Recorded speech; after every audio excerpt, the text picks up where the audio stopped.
Hi friends, ఇవాళ వీడియోలో మనం వచ్చేసి 1 ఆగస్టు 2022కి సంబంధించిన కరెంట్ అఫైర్స్ గురించి అయితే డిస్కషన్ చేద్దాం. ఎవరైతే state and central level government జాబ్స్కి ప్రిపేర్ అవుతున్నారో వాళ్ళందరికీ మన ఛానల్ తరపున వస్తున్న కరెంట్ అఫైర్స్, పేపర్ అనాలిసిస్ అనేవి చాలా యూస్ఫుల్గా ఉంటాయి.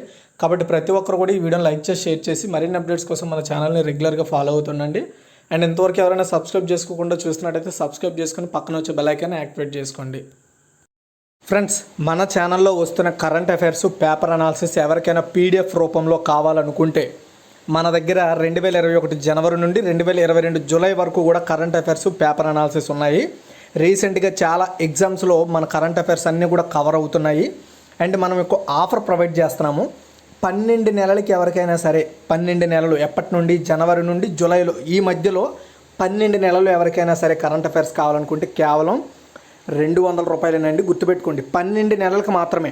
అలా అని జనవరి నుండి జూలై వరకు అనుకోకండి. నేను ఈ రెండు సంవత్సరాల మధ్యలో ఏదైనా 12 నెలలది 200 రూపాయలు. ఒకవేళ మీకు ఒకే నెల కావాలనుకుంటే 25 రూపాయలు.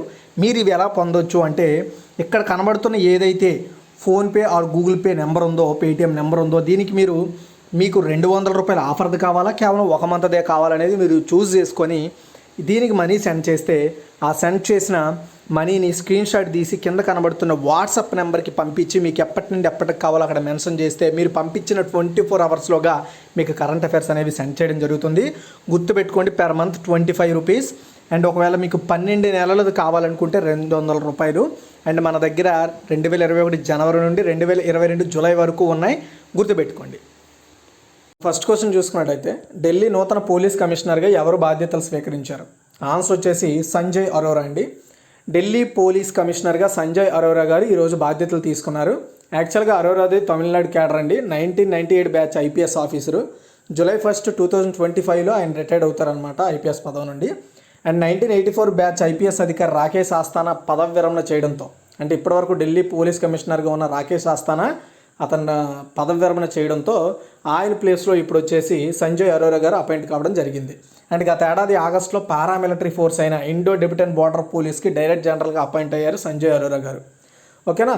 అండ్ ఈయన 50 ఏళ్ల సంజయ్ అరోరా గారు తమిళనాడు పోలీస్కు చెందిన స్పెషల్ టాస్క్ ఫోర్స్లో పనిచేశారు.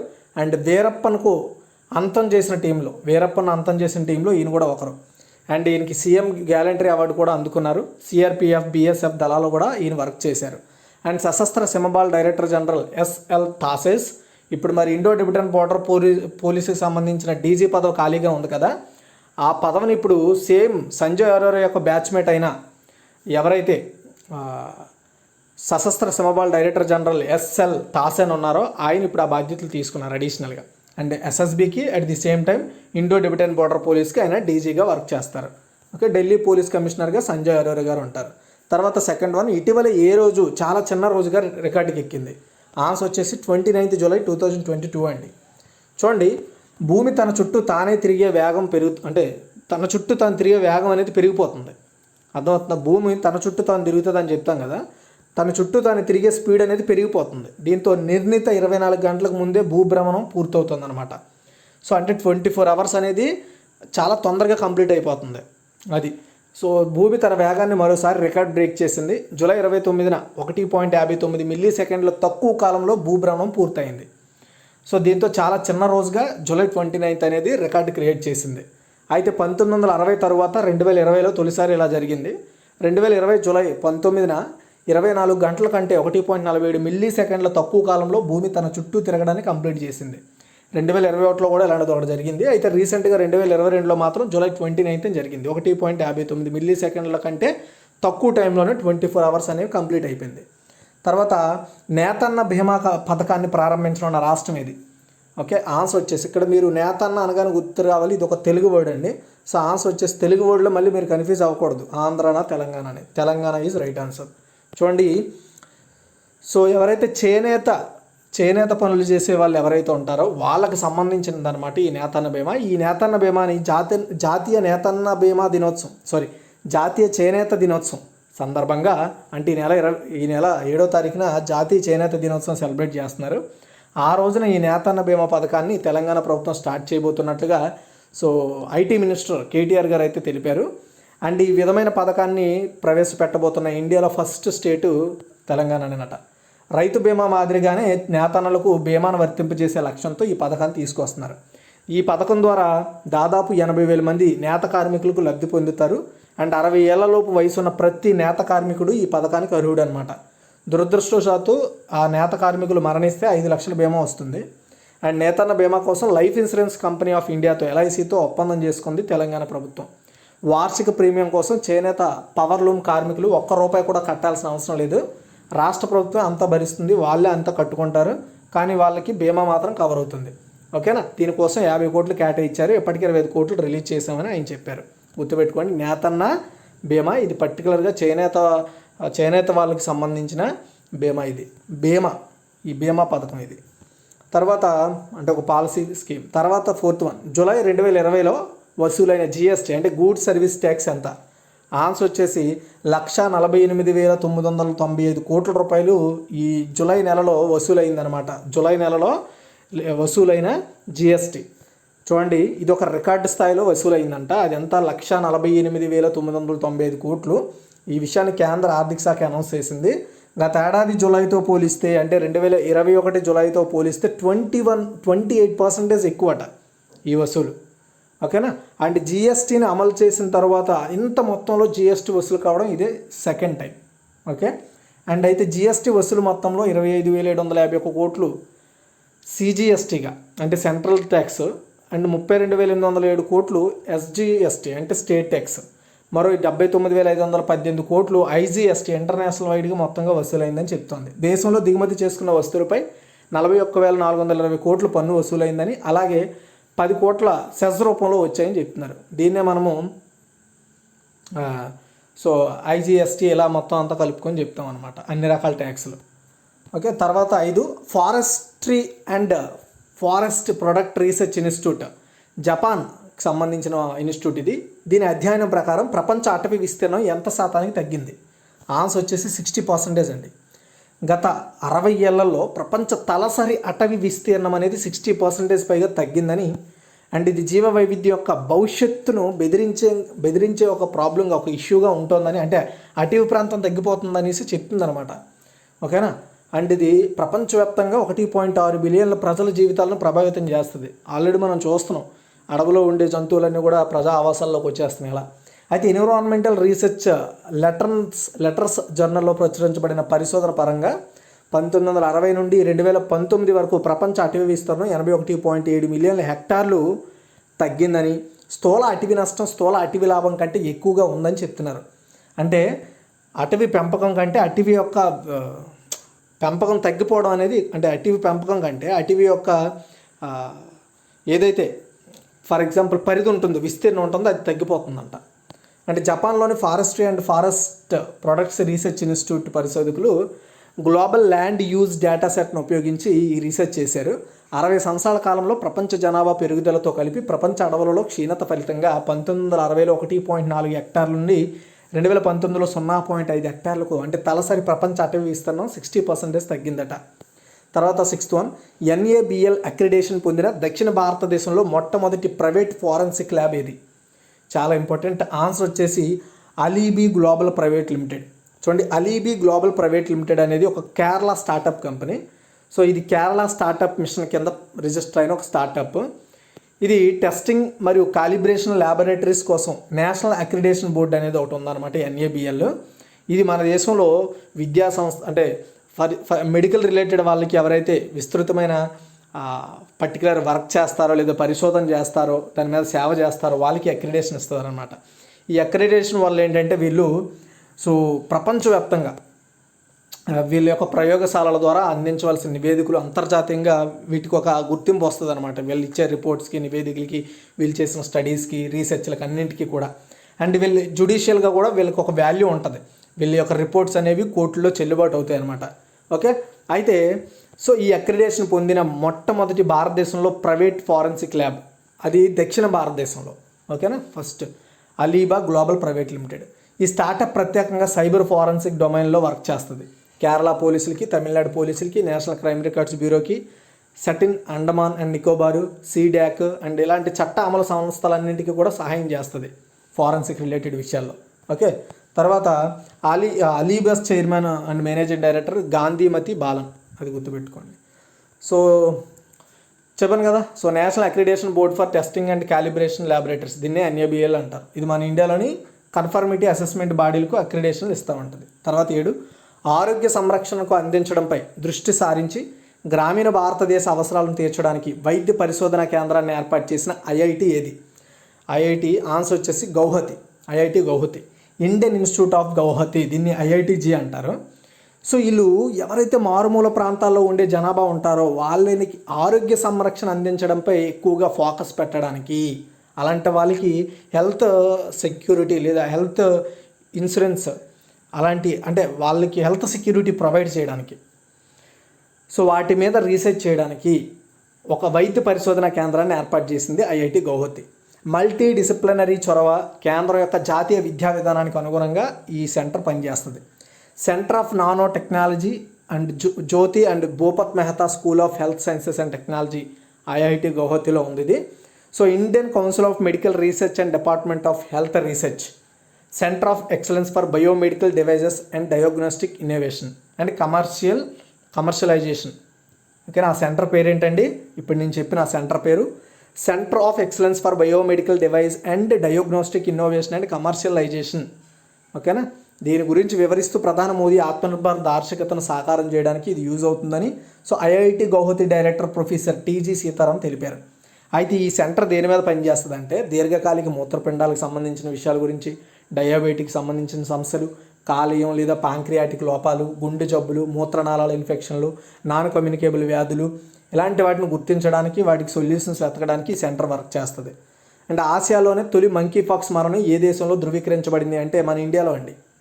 ఇక్కడ ఉన్న లిస్ట్ అంతా కూడా ఆ ఏషియన్ కంట్రీసే. ఇందులో మన ఇండియాలో ఫస్ట్ మంకీ పాక్స్ డెత్ అయితే నమోదైంది. సో నేను ఆల్రెడీ దీని గురించి మార్నింగ్ పేపర్ అనాలిసిస్లో కూడా చెప్పాను. అయితే మార్నింగ్ పేపర్ అనాలిసిస్లో మన ఇండియాలో ఫస్ట్ డెత్ అని చెప్పా, కానీ ఈరోజు ఈవినింగ్కి ఏం తెలిసిందంటే ఆసియాలోనే ఫస్ట్ డెత్ అటు ఇది. ఓకే, భారతదేశం సోమవారం తన మొదటి మంకీ పాక్స్ మరణాన్ని ఐడెంటిఫై చేసింది. దక్షిణ రాష్ట్రమైన కేరళలో ఒక వ్యక్తి మరణించాడు. స్పెయిన్ మంకీ పాక్స్ సంబంధిత 2 మరణాలు నివేదించింది. అంటే స్పెయిన్, బ్రెజిల్లో కలిసి 2 డెత్లు అయితే జరిగాయి. ఫస్ట్ డెత్లు జరిగింది వచ్చేసి బ్రెజిల్, తర్వాత స్పెయిన్లో జరిగింది. ఇప్పుడు ఆల్ ఓవర్గా మన ఇండియాలో జరిగింది. అండ్ ఆసియాలోనే ఫస్ట్ డెత్ ఇది. భారత్లో మరణం ఆసియాలో ఫస్ట్ ఇది. ప్రపంచ ఆరోగ్య సంస్థ జూలై 23న ఈ మంకీ పాక్స్ని ప్రపంచ ఆరోగ్య అత్యవసర పరిస్థితిగా ప్రకటించింది. దీని గురించి మన ఛానల్ కరెంట్ అఫైర్స్ పేపర్ అనాలిసిస్లో కూడా చెప్పాం. అండ్ 9, సామూహిక విధ్వంసక ఆయుధాల నిధులను నిషేధించడానికి ఏ దేశ పార్లమెంటు బిల్లును ఆమోదించింది? సామూహికంగా విధ్వంసం చేస్తారు, గన్నులు ఇలాంటి వెపన్స్ పట్టుకొని చేస్తారు కదా, అలాంటి ఆయుధాలకు నిధులను నిషేధించడానికి సామూహికంగా లైక్ ఎవరు ఫర్ ఎగ్జాంపుల్ ఈ మనకు అడవుల్లో తిరిగే అన్నలు కావచ్చు, లేదంటే టెర్రరిస్టులు కావచ్చు, ఇలాంటి వాళ్ళందరికీ కూడా ఆయుధాలకు నిధులను నిషేధించడానికి ఏ దేశ పార్లమెంట్ బిల్లు ప్రవేశపెట్టిందంటే భారతదేశం అండి. చూడండి, సామూహిక విధ్వంసక ఆయుధాలకు నిధులు నిషేధించాలని కోరుతూ అటువంటి కార్యకలాపాలలో నిమగ్నమైన వ్యక్తులు ఎవరైతే ఉంటారంటే ఫండింగ్ ఎవరైతే చేస్తారో అలాంటి ఆర్థిక ఆస్తులు మరియు ఆర్థిక వనరులను స్తంభింపజేయడానికి, అవి స్టక్ చేసే అధికారాన్ని ఇప్పుడు కేంద్ర ప్రభుత్వం దగ్గర ఉంటుంది. ఫర్ ఎగ్జాంపుల్ ఒక టెర్రరిస్ట్ గడికి వాడికి ఒక 15, 20, 30 గన్నుల కోసం నువ్వు ఒక 40 కోట్లు 30 కోట్లు ఫండింగ్ చేస్తున్నావు. ఆ విషయం ప్రభుత్వానికి తెలిసిందనుకో, ఆ మొత్తాన్ని అది ఓన్లీ మన ఇండియాలోనే కాదు, నువ్వు ఎవరికి చేసినా, ఎక్కడి నుండి నువ్వు ఏ దేశం వాడికి చేసినా నీ యొక్క మొత్తం నువ్వు ఏదో ఫండింగ్ చేస్తున్నావో నీ మొత్తం డీటెయిల్స్ అన్నీ కూడా ఆపేసేలాగా ప్రభుత్వం ఇప్పుడు అధికారం పొందుతుంది. ఇది సో ఈరోజు దానికి ఆమోదించింది రాజ్యసభలో. అండ్ విదేశాంగ మంత్రి ఎస్ జయశంకర్ ఈ సంబంధిత చట్టవిరుద్ధమైన కార్యకలాపాల నిషేధ సవరణ బిల్లు, సామూహిక విధ్వంస మరియు వాటి పంపిణీ వ్యవస్థల చట్టవిరుద్ధమైన కార్యకలాపాల నిషేధ సవరణ బిల్లు 2022కు సో ఆమోదం తెలిపారండి. ఇది సవరణ బిల్లు 2020, అంటే ఇది 2022లో దీనికి సవరించారు. కానీ ఇంతకుముందు 2005లోనే దీనికి సంబంధించిన ఒక యాక్ట్ ఉంది. సో కాకపోతే ఆ యాక్ట్కి ఈ బిల్లులో ఇంకో అడిషనల్గా 12A అనే ఒక సెక్షన్ యాడ్ చేసి ఈ చట్టాన్ని అయితే సవరణ చేశారు. ఓకేనా, అది. సో అయితే 2005లో ఉన్న చట్టం కేవలం ఆయుధాలు తయారు చేయడం మాత్రమే నిషేధించింది. కానీ ఇప్పుడు ఏదైతే 12A సెక్షన్ యాడ్ చేయడం ద్వారా అలాంటి ఆయుధాలకు ఫండింగ్ చేసే వాళ్ళను కూడా వాళ్ళ యొక్క అకౌంట్స్ని బ్లాక్ చేసే విధంగా అధికారాన్ని పొందుతుంది అన్నమాట ఇప్పుడు ప్రభుత్వం. ఓకేనా? సో అది గుర్తుపెట్టుకోండి. అయితే ఈ చట్టానికి సంబంధించి 2021లోనే రాజ్యసభ ఆమోదించింది. అది అలా పెండింగ్కి వస్తూ ఇప్పుడు 2022లో లోక్సభ ఆమోదించింది, ఇప్పుడు రాజ్యసభ ఆమోదించింది, కంప్లీట్ అయిపోయింది. 10 హిందుస్థాన్ ఏరోనాటిక్స్ లిమిటెడ్ అదనపు బాధ్యతల్లో చైర్మన్ మరియు మేనేజింగ్ డైరెక్టర్గా ఎవరు నియమితులయ్యారు? ఆన్సర్ వచ్చేసి సిబి అనంతకృష్ణన్. గుర్తుపెట్టుకోండి, అసలు అదనపు బాధ్యత అని ఎందుకు అంటామంటే చెప్తాను చూడండి. ఫర్ ఎగ్జాంపుల్, మీరు ఒక వ్యక్తి ఉన్నాడు, ఆ వ్యక్తి ఒక కంపెనీలో ఆల్రెడీ ఒక పదవిలో పనిచేస్తున్నాడు. ఆ పదవిలో పనిచేస్తూ అతనికంటే పై పదవిలో అతను రిటైర్డ్ అయిపోయారు. అప్పటికప్పుడు ఎవరిని నియమించాలో తెలియక ప్రభుత్వము ఆల్రెడీ అందులో పనిచేస్తున్న వ్యక్తికి ఆ పనితో పాటు అడిషనల్గా ఇంకొక పదిని కూడా అప్పచెప్తుంది. దాన్నే మనం అదనపు బాధ్యత అంటాం. అలాగా సో మాధవన్ హెచ్ఏఎల్ సిఎండిగా పదవి విరమణ పొందిన నేపథ్యంలో రీసెంట్గానే జూలై 30న ఆ నేపథ్యంలో హెచ్ఏఎల్లో ఫైనాన్స్కి డైరెక్టర్గా ఉన్న mister C B Ananthakrishnan chairman and managing డైరెక్టర్గా ఆ బాధ్యతలు తీసుకున్నారు అడిషనల్గా. అయితే శ్రీ అనంతకృష్ణన్ ఈ రోజు నుండి 3 నెలల పాటు ఆ పదవిలో ఉంటారు, లేదా ఖాళీ ఉండే వరకు, ఆ పోస్ట్ ఖాళీగా ఉండే వరకు, లేదా ఏది ముందు అయితే అది 3 నెలలలోపు ఇంకెవరినైనా అపాయింట్ చేస్తారు అనుకుని తప్పుకుంటాడు, లేదా 3 నెలల వరకు ఉండి అతను ఆ పదవి నుండి తప్పుకోవచ్చు. అండ్ హిందుస్థాన్ ఏరోనాటిక్స్ లిమిటెడ్ అనేది మన ఇండియాలో బెంగళూరులో హెడ్ ఆఫీస్ కలిగిన ఒక ఇండియన్ గవర్నమెంట్ కంపెనీ. సో ఇది ఒక ఏరోస్పేస్ అండ్ సెక్యూరిటీ కంపెనీ. ఇది 23 డిసెంబర్ 1940 ఏర్పాటు చేశారు. ఈ హెచ్ఏఎల్ నేడు ప్రపంచంలో పురాతన అండ్ అతిపెద్ద ఏరోస్పేస్ అండ్ డిఫెన్స్ తయారీల్లో ఒకటి. తర్వాత 11 29 నుండి 30 జూలై 2022 తేదీలలో ఉత్తర అట్లాంటిక్ మహాసముద్రంలో భారతదేశం ఏ నౌకాదళ నౌకలతో మ్యారిటైమ్ పార్ట్నర్షిప్ వ్యాయామం నిర్వహించింది? చాలా ఇంపార్టెంట్. ఆన్సర్ వచ్చేసి ఫ్రెంచ్ అండి. నేను ఆల్రెడీ చెప్పాను, ఇండియా ఒమాన్ వచ్చేసి ఈ రోజు నుండి మన దేశంలో మార్నింగ్ పేపర్ అనాలిసిస్లో చెప్పాను, మన దేశంలో ఈ వ్యాయామం నిర్వహిస్తుందని. ఇది 4వది. అయితే ఇప్పుడు ఆల్రెడీ మనకి ఎంతకంటే ముందు సో మనకి ఫ్రెంచ్ నౌకాదళంకి జూలై 29, 30 వరకు సో మన దేశానికి సంబంధించిన ఐఎన్ఎస్ తార్కాస్ ఇందులో పాల్గొంది. అందులో ఉత్తర అట్లాంటిక్ మహాసముద్రంలో ఫ్రెంచ్ నౌకాదళంతో కలిసి మ్యారిటైమ్ పార్ట్నర్షిప్ వ్యాయామం నిర్వహించడం జరిగిందండి. ఓకే, ఫ్రెంచ్తో కలిసి. తార్కస్ అనేది మన ఇండియన్ నేవల్ షిప్ అనమాట. ఓకే, అండ్ ఫ్రెంచ్కి సంబంధించిన ఫ్లీట్ ట్యాంకర్ ఎఫ్ఎన్ఎస్ సోమ్మి మధ్య సముద్రంలో ఈ 2 నౌకలు కూడా గస్తీ కింద వ్యాయామం నిర్వహించుకున్నాయి. దీని తర్వాత సముద్ర నిఘా విమానం ఫాల్కన్ 50తో కలిసి ఉమ్మడి వైమానిక కార్యకలాపాలు చేశారు. సో ఈ ఏదైతే ఉపరితల మరి వైమానిక వ్యాయామాలు ఉన్నాయో, అంటే సముద్రం మీద అదేవిధంగా ఆకాశంలో చేసుకునే ఎక్సర్సైజ్ ఏవైతే ఉన్నాయో, ఇవి 2 నౌకాదళాల మధ్య ఒక స్ఫూర్తిని, ధైర్యాన్ని, లేదా ఇన్ఫర్మేషన్ని, టెక్నాలజీని, సాంకేతికతను, అంటే లేదంటే ఒకరికి తెలియని విషయాన్ని ఒకరు పంచుకోవడం ద్వారా ఇద్దరు కలిసి స్నేహంగా ముందుకు వెళ్ళడం దీని ఉద్దేశం. తర్వాత 12 టి మోహన్ దాస్ ఎంపాయ్ కన్నుమూశారు. అతను ఏ ప్రముఖ దినపత్రిక వ్యవస్థాపకుడు? ఆన్సర్ వచ్చేసి ఉదయవాణి అండి. సో ప్రముఖ కన్నడ దినపత్రిక, కన్నడకు చెందిన న్యూస్ పేపర్ ఉదయవాణి స్థాపించిన టి మోహన్ దాస్ ఎంపాయ్ 89 సంవత్సరాల వయసులో హెల్త్ ఇష్యూ ద్వారా చనిపోయారండి. ఆయన ఉదయవాణి నడుపుతున్న డాక్టర్ టిఎం పై ఫౌండేషన్ మరియు మణిపాల్ మీడియా నెట్వర్క్ ప్రెసిడెంట్గా ఉన్నారు. పాయ్ ఆధునిక మణిపాల్ రూపశిల్పి అని కూడా పిలుస్తారు ఆయన్ని. ఆధునిక మణిపాల్ రూపశిల్పి అని ఈయన పిలుస్తారు. అంటే పూణే యూనివర్సిటీలో ఆయన న్యాయశాస్త్రం చదివాడు. కళ మరియు సంస్కృతిని ఇష్టపడే అతను రాష్ట్ర కవి, గోవిందపై పరిశోధన కేంద్రం, జానపద ప్రదర్శన కళల కోసం ప్రాంతీయ వనరుల కేంద్రం మరియు ఎంజిఎం యక్షగాన కేంద్రాన్ని స్థాపించారు. తర్వాత 13 బర్మింగ్హామ్ కామన్వెల్త్ గేమ్స్ 2022లో పురుషుల 73 కేజీల విభాగంలో స్వర్ణం గెలుచుకున్న భారతీయ అథ్లెట్ ఎవరు? 73 కేజీల విభాగంలో. ఆన్సర్ వచ్చేసి అత్యంత షూలి. ఓకే, చూడండి, యాక్చువల్గా నేను ఇకపై కామన్వెల్త్కి సంబంధించిన ఇంపార్టెంట్ ఫస్ట్, సెకండ్ ఇలా మెయిన్ వరకే పెడదాం అనుకుంటున్నా, ఎందుకంటే ప్రతిదీ చెప్పడం వల్ల మీరు కన్ఫ్యూజ్ అవుతారు. బట్ ఎప్పుడైతే కామన్వెల్త్ గేమ్స్ ఫైనల్ అయిపోతాయో, అయిపోయిన తర్వాత మన ఇండియా ఎన్ని గెలిచింది, ఎవరెవరు ఏం గెలిచారు, ఎందరెందరు గెలిచారు, ఎన్ని విభాగాలు గెలిచారో నేను సపరేట్ వీడియో చేస్తాను. ఇలా చెప్పడం వల్ల మీకు కొంచెం కన్ఫ్యూజ్గా ఉంటుంది. అలా అని వీళ్ళు ఇది గెలిచారు, ఎవరైతే ఫస్ట్ మెడల్ గెలిచారో అది మాత్రం మనం చర్చించుకుందాం. మరీ అంత లోతుగా వెళ్ళాల్సిన అవసరం లేదు. అది కామన్వెల్త్ గేమ్స్లో భారత వెయిట్ లిఫ్టర్ జోరు కొనసాగుతుంది. వెయిట్ లిఫ్టర్లో మరో స్వర్ణాన్ని భారత్ ఖాతాలో వేశారు. పురుషుల 73 కేజీల విభాగంలో 20 ఏండ్ల అచింత షూలి బంగారు పథకం గెలుచుకున్నారు. దీంతో భారత పథకాల సంఖ్య 6కు చేరింది. స్నోచ్ తొలి ప్రయత్నంలోనే 137 కేజీల బరువు లిఫ్ట్ చేసిన బెంగాల్ లిఫ్టర్ అచింతా షోలి తర్వాత ప్రయత్నంలో 140 కేజీలు, మూడో ప్రయత్నంలో 143 ఎత్తి అగ్రస్థానంలో నిలిచాడు. తర్వాత 14 భారతదేశంలో జాతీయ పర్వతారోహణ దినోత్సవం ఎప్పుడు జరుపుకుంటారు? ఆన్సర్ వచ్చేసి ఆగస్టు 1 అండి. మన ఇండియాలో పర్వతారోహణ అంటే మౌంట్ క్లైంబింగ్ యొక్క ప్రయోజనాలను హైలైట్ చేయడానికి ప్రతి సంవత్సరం ఆగస్టు 1న మన ఇండియాలో జాతీయ పర్వతారోహణ దినోత్సవాన్ని జరుపుకుంటారు. జాతీయ పర్వతారోహణ దినోత్సవాన్ని ఏటా ఆగస్టు 1న సెలబ్రేట్ చేస్తారు. దానికి కారణం ఒకటి ఉందండి. అడిరాండోక్ అనే పర్వతాల్లోని 46 శిఖరాలను సక్సెస్ఫుల్గా అధిరోహించిన బాబీ మాథ్యూస్ మన ఇండియన్ మరియు అతని స్నేహితుడు జోస్ మాడిగన్లు గౌరవించడానికి ఈ రోజుని స్థాపించారనమాట. ఈ రోజుని సెలబ్రేట్ చేస్తారు. 2015లో అదే రోజున వైట్ ఫేస్ మౌంటైన్ అని పిలువబడే చివరి శిఖరంపై వీరిద్దరూ విజయం సాధించారు. అది కూడా ఎక్కారు. అలా అందుకని ఈ డేని సెలబ్రేట్ చేస్తారు. అండ్ కొండలు ఎక్కడం ద్వారా ఏమవుతుందంటే మన బాడీకి మంచి ఎక్సర్సైజ్, మంచి ఆక్సిజన్ లెవెల్స్ ఉన్నాయో లేదో తెలుస్తుంది, మంచిగా ఆక్సిజన్ లభిస్తుంది, చాలా హెల్త్ బెనిఫిట్స్ ఉన్నాయండి హిల్స్ ఎక్కడం ద్వారా. అప్పుడప్పుడు దాన్ని కూడా తెలుపుతుంది ఈరోజు.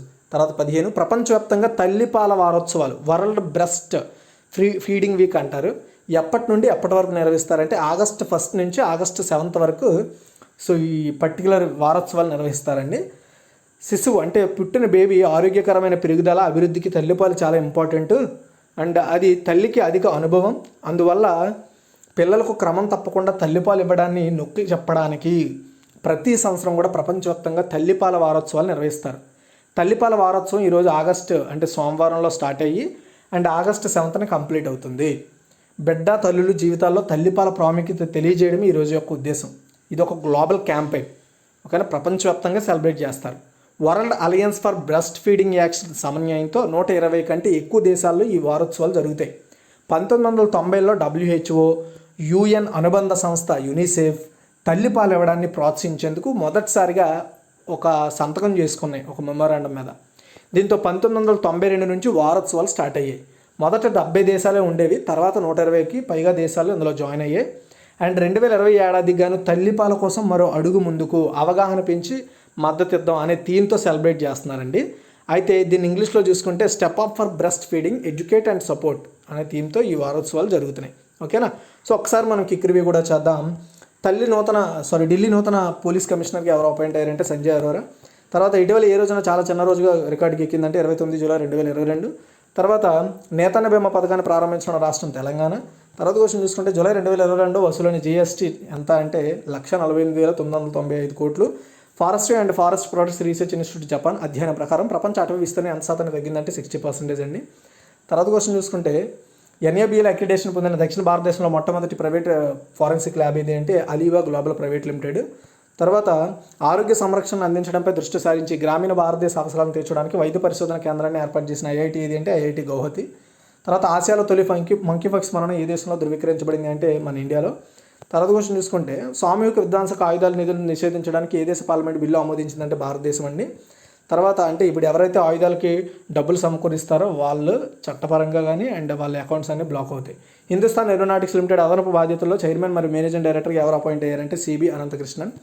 తర్వాత క్వశ్చన్ 29 నుండి 30 జూలై 2022 తేదీల్లో ఉత్తర అట్లాంటిక్ మహాసముద్రంలో భారతదేశం ఏ నౌకదళ నౌకలతో మారిటైమ్ పార్ట్నర్షిప్ వ్యాయామం నిర్వహించిందంటే ఫ్రెంచ్ అండి. నెక్స్ట్ క్వశ్చన్ చూసుకుంటే టీ మోహన్ దాస్ ఎంపై కన్నుమూశారు. అతను ఏ ప్రముఖ దినపత్రిక వ్యవస్థాపకుడు అంటే ఉదయవాణి. బర్మింగ్హామ్ కామన్వెల్త్ గేమ్స్ 2022లో పురుషుల 73 కేజీల విభాగంలో స్వర్ణం గెలుచుకున్న భారత అథ్లెట్ అచింతా షూలి. అండ్ భారతదేశంలో జాతీయ పర్వతారోహణ దినోత్సవం ఎప్పుడు సెలబ్రేట్ చేస్తారు? ఆగస్టు 1. ప్రపంచవ్యాప్తంగా తల్లిపాల వారోత్సవాలు వరల్డ్ బ్రెస్ట్ ఫీడింగ్ వీక్ ఎప్పటి నుండి ఎప్పటి వరకు నిర్వహిస్తారంటే ఆగస్టు 1 నుంచి 7 వరకు. Thanks for watching. ఈ వీడియో షేర్ చేయండి, లైక్ చేయండి. మరిన్ని అప్డేట్స్ కోసం మన ఛానల్ రెగ్యులర్గా ఫాలో అవుతూ ఉండండి.